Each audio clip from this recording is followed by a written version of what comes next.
Hi friends, நம்ம இன்றைக்கி macaroni எப்படி பண்ணலாம் அப்படின்னு சொல்லிட்டு பார்ப்போம். இது கிட்ஸ்லேருந்து பெரியவங்க வரைக்கும் எல்லாருமே சாப்பிட்லாம். ரொம்ப டேஸ்ட்டாக இருக்கும். கண்டிப்பாக ட்ரை பண்ணி பாருங்கள்.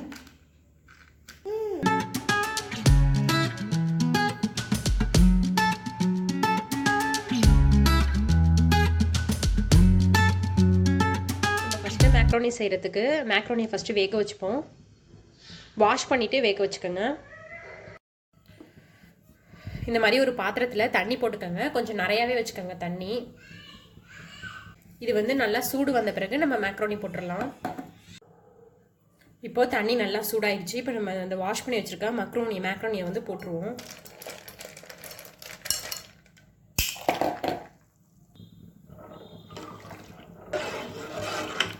இது வந்து கொஞ்சம் குக் ஆகட்டும். பாருங்கள், இது நல்லா கொதி வர ஆரம்பிச்சிருச்சு. இது வந்து 2 மினிட்ஸ்க்கு ஒருக்க வந்து இந்த மாதிரி இது பண்ணி விடுங்க, கிண்டி விடுங்க. ஏன்னா அடியில் வந்து அதை போய் அப்படியே ஒட்டிக்கும், அந்த பாத்திரத்தோட, நம்ம போட்ட பாத்திரத்தோட ஒட்டிக்கும். அதனால இந்த மாதிரி இது பண்ணி விட்டுருங்க. இந்த மாதிரி நல்லா கொதி வரப்ப இதில் வந்து ஒரு 1.5 டேபிள் ஸ்பூன் அளவுக்கு ஆயில் விட்டுக்கலாம். அப்போ தான் வந்து எல்லாம் தனித்தனியாக செப்பரேட்டாக ஒன்றோட ஒன்று ஒட்டாமல் இருக்கும்.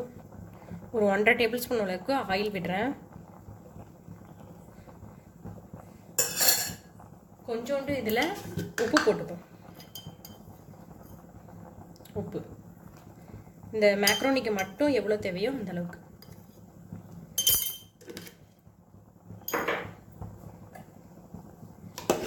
இது ஒரு தடவை மிக்ஸ் பண்ணி விட்டுருங்க.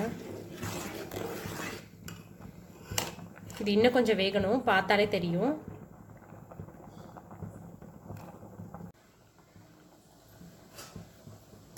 மேக்ரோனி வந்து நல்லா வெந்துருச்சு. உங்களுக்கே நல்ல டிஃப்ரென்ஸ் தெரியும். இதை உடைச்சோம்னா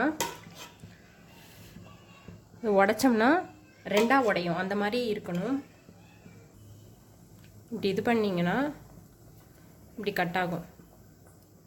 இது பாருங்கள், இந்த மாதிரி இருக்கும். இந்த ஸ்டேஜில் நம்ம ஆஃப் பண்ணிவிட்டு இதை வந்து ஃபில்டர் பண்ணிடலாம்.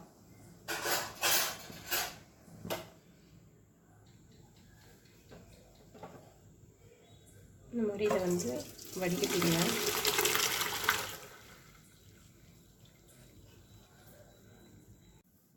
இப்போ நம்ம மேக்ரோனி செய்கிறதுக்கு என்னென்ன வேணும் அப்படின்னு சொல்லிட்டு பார்ப்போம். வெங்காயம் 2 பெரிய வெங்காயம் கட் பண்ணி வச்சுருக்கேன். டொமேட்டோ, பூண்டு கட் பண்ணி வச்சுருக்கேன். மிளகுத்தூள், ஒரு எக்கு.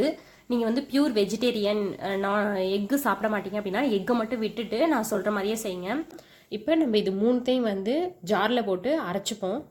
இது ரொம்ப ஈஸியாக செஞ்சிடலாம், குயிக்காக செஞ்சிடலாம். அது மாதிரி உங்கள் சின்னவங்கலேருந்து பெரியவங்க வரைக்கும் எல்லாருமே சாப்பிட்லாம். இது ரொம்ப வேறு எந்த ஒரு சாஸ் எதுவுமே நம்ம ஆட் பண்ண மாட்டோம். அதனால் இது எல்லாருமே சாப்பிட்லாம். ஸோ இப்போ பார்ப்போம். இப்போ நம்ம ஜாரில் போட்டு அரைச்சிப்போம்.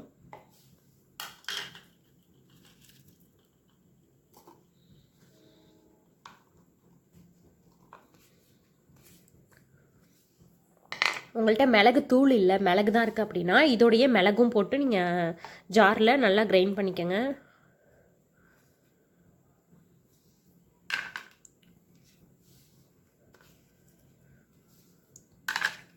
அவ்வளோதான். இதை நல்லா நம்ம பேஸ்ட்டாக அரைச்சிப்போம்.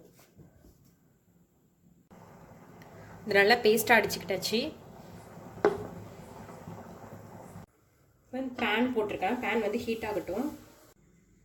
பேன் நல்லா ஹீட் ஆகிடுச்சு. இப்போ வந்து கொஞ்சோண்டு ஆயில் விட்டுப்போம்.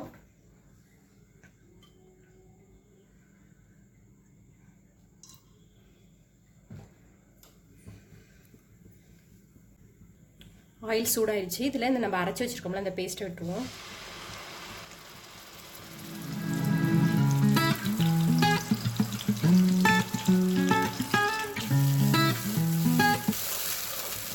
இது நல்லா அந்த தக்காளி வெங்காயம் வந்து நல்லா வதங்கணும். இப்போ இது கொஞ்சம் வதங்கிருச்சு. இதை போட்டு ரொம்ப சுண்ட வைக்க வேணாம், வதங்கினாலே போதும் கொஞ்சோண்டு. இப்போ நம்ம எக்கை வந்து இதில் உடச்சி ஊற்றிக்கலாம். எக்கு நீங்கள் வந்து சேர்த்துக்க மாட்டீங்க, பிடிக்காது அப்படின்னா விட்டுருங்க.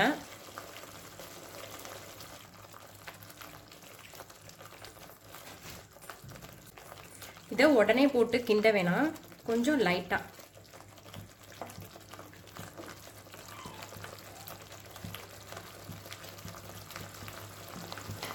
உடனே போட்டு மிக்ஸ் பண்ண வேணாம்.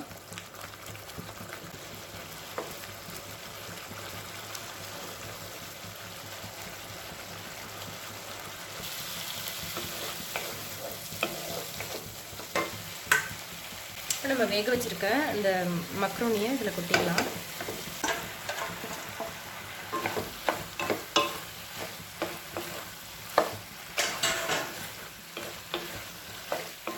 இது கொட்டின பிறகு மீடியம் ஃப்ளேமில் வச்சுக்கோங்க.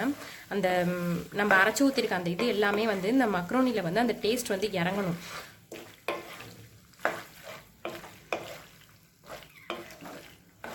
இப்போ நம்ம உப்பும் பெப்பரும் போட்டுக்கலாம்.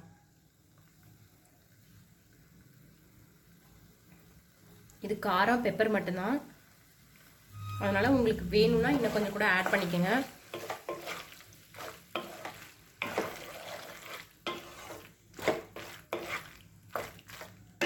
ஆல்ரெடி நம்ம மக்ரோனி வேகிறப்பே வந்து கொஞ்சம் உப்பு சேர்த்துருக்கோம். ஸோ இதுக்கு கொஞ்சோண்டு சேர்த்தா போதும்.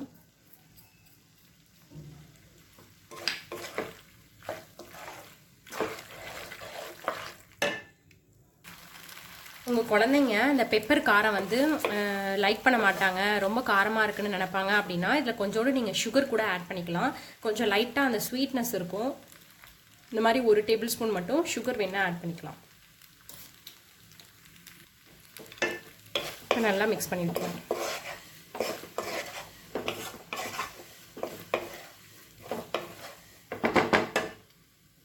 கொஞ்சோண்டு கொத்தமல்லி தூவி ஆஃப் பண்ணிடலாம்.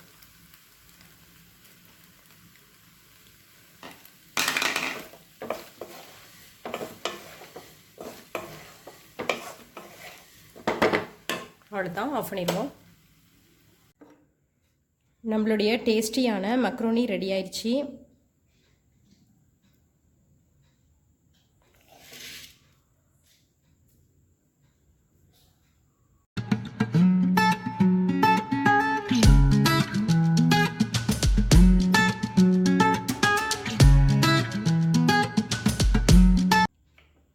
நம்மளுடைய மேக்ரோனி ரெடி ஆயிடுச்சு. கண்டிப்பாக நீங்களும் ட்ரை பண்ணி பாருங்கள். இந்த வீடியோ பிடிச்சிருக்குன்னு நினைக்கிறேன். பிடிச்சிருந்தால் லைக் பண்ணுங்கள். உங்கள் ஃப்ரெண்ட்ஸ்லாம் பார்க்கணும்னு நினச்சா ஷேர் பண்ணுங்கள். மறக்காமல் இது வரைக்கும் புதுசாக யாராச்சும் இந்த சேனலில் வீடியோ பார்க்குறீங்கன்னா சப்ஸ்கிரைப் பண்ணுங்கள். பக்கத்தில் இருக்க பெல் பட்டனையும் கிளிக் பண்ணிக்கோங்க. அப்போ தான் நான் புதுசாக போகிற வீடியோஸ்லாம் உங்களுக்கு நோட்டிஃபிகேஷனில் வரும். தேங்க்யூ.